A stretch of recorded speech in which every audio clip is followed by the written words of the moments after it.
د بنگلاديش کرکټ بورډ مشر وایي ناکامې لوبې خواشیني کړې او ستره ضربه یې را رسولې ده. ګرانو لیدونکو السلام علیکم، وخت مو په خیر، ستړي مشئ. د بنگلاديش د کرکټ بورډ مشر نظام الحسن ویلي چې د افغانستان پر وړاندې د لوبډلې کمزورې لوبې ټکان راکړی او ستره ضربه یې را رسولې ده. بنگلاديش اوس غواړي چې لوبه وساتي او بریا خپله کړي. بنگلاديشي لوبډله اوس یوازینۍ هیله شکیب الحسن ته لري. شکیب الحسن د 15مې ورځې تر نیمایي پورې د سپټمبر تر 9مې نیټې پورې په 44 منډو ناټ آوټ لوبېده. ورسره وروستی بیټینګ جوړه سومیا سرکار دی. له دې وروسته بیا خبره بالرانو ته وځي.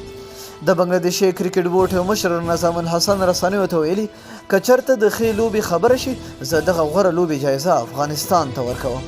هغه زیاتوي تر 4مې ورځې پورې پلانونه وو، خو پلانونه په درست ډول نه تطبیق کېدل. ما په 4مه ورځ ټوله لوبډله راوغوښته. د لوبډلې روزونکي اکرم ته مې وویل چې تاسې منظم نه یاست.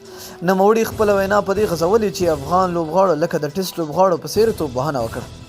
د بنگلاديشي بورډ مشر د ټیسټ لوبې توپوهنې ته اشاره کړې. هغه پر ټنډاس او مامن الحق انتقاد کړی دی. دوی دواړه د بنگلاديش لپاره د ټیسټ لوبې ماهرین دي. دوی باید له نیمه سلیزې وروسته بد شاټ نه وي لوبولی.